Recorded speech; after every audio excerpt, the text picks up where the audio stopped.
નમસ્કાર મિત્રો, સ્વાગત છે તમારું મારી યુટ્યુબ ચેનલમાં।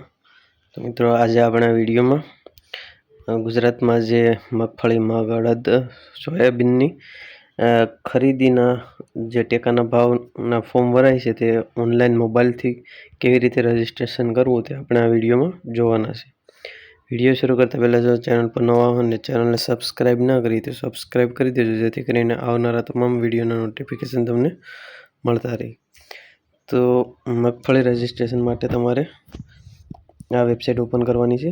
મગફળી, મગ, અડદ, સોયાબીન વગેરે પાકનું ટેકાના ભાવ માટે તમે આ વેબસાઇટથી રજીસ્ટ્રેશન કરી શકશો। વેબસાઇટનું URL અહીં જોઈ શકો છો, eSamriddhi.in। આ વેબસાઇટ પર ઓનલાઈન રજીસ્ટ્રેશન થઈ શકશે। આની લિંક આ વિડીયોની નીચે ડિસ્ક્રિપ્શનમાં મળી જશે। ડાયરેક્ટ આ વેબસાઇટ પર આવી જશો પછી આ લોગિન પર ક્લિક કરશો એટલે પેલું ઓપ્શન જોવા મળશે, ફાર્મર લોગિન। તો એના પર ક્લિક કરવાનું છે।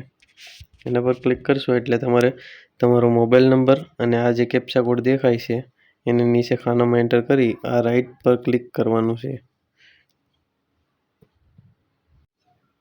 મોબાઈલ નંબર કેપ્ચા નાખીને રાઈટ ક્લિક કરશો એટલે એક ઓટીપી આવશે।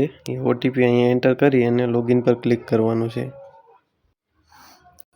લોગિન થઈ જશો એટલે સૌપ્રથમ તમારે તમારું નામ એન્ટર કરવાનું છે। બાજુમાં તમે જે મોબાઈલ નંબરથી લોગિન કરેલું છે એ નંબર તમને જોવા મળશે। ત્યારબાદ અહીંયા તમારું આધાર કાર્ડ એન્ટર કરવાનું છે નંબર, અને વેરીફાઈ ક્લિક કરશો એટલે જે નંબર આધાર કાર્ડ સાથે લિંક હશે એમાં ઓટીપી જશે, એ ઓટીપી એન્ટર કરવાનો છે। ત્યારબાદ તમારો જિલ્લો, તાલુકો, તમારું ગામ એ બધું સિલેક્ટ કરવાનું છે, રાજ્ય વગેરે। અને આગળ જે તમારે જેમ કે માંડવી માટે એટલે કે મગફળી માટે રજીસ્ટ્રેશન કરવું હોય તો અહીંયા ત્રીજા નંબર ઉપર જોવા મળશે ગ્રાઉન્ડનટ, તો એના પર ક્લિક કરવાનું છે।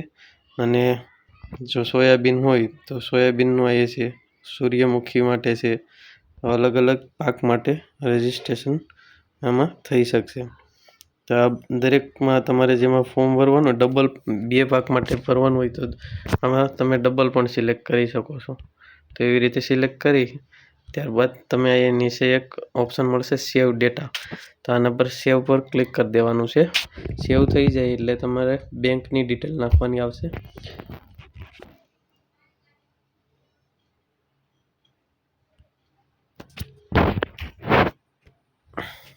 સેવ થઈ જાય એટલે તમારે બેંક ડિટેલ એન્ટર કરવાની છે।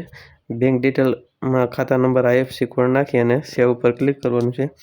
ત્યારબાદ તમારે એમાં ભેગું ફોટો પણ અપલોડ કરવાનો છે બેંક પાસબુકનો, અને સેવ પર ક્લિક કરી નેક્સ્ટ કરવાનું છે।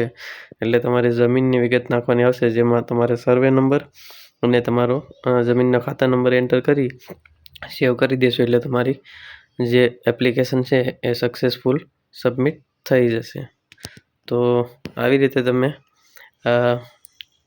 ટેકાના ભાવ માટે ઓનલાઈન ફોર્મ ભરી શકો છો। વિડીયો સારો લાગે તો લાઈક કરો, શેર કરો। ચેનલને સબસ્ક્રાઈબ ના કરી તો સબસ્ક્રાઈબ કરી દેજો, જેથી કરીને આવનારા બીજા વિડીયોનું નોટિફિકેશન તમને મળતા રહે।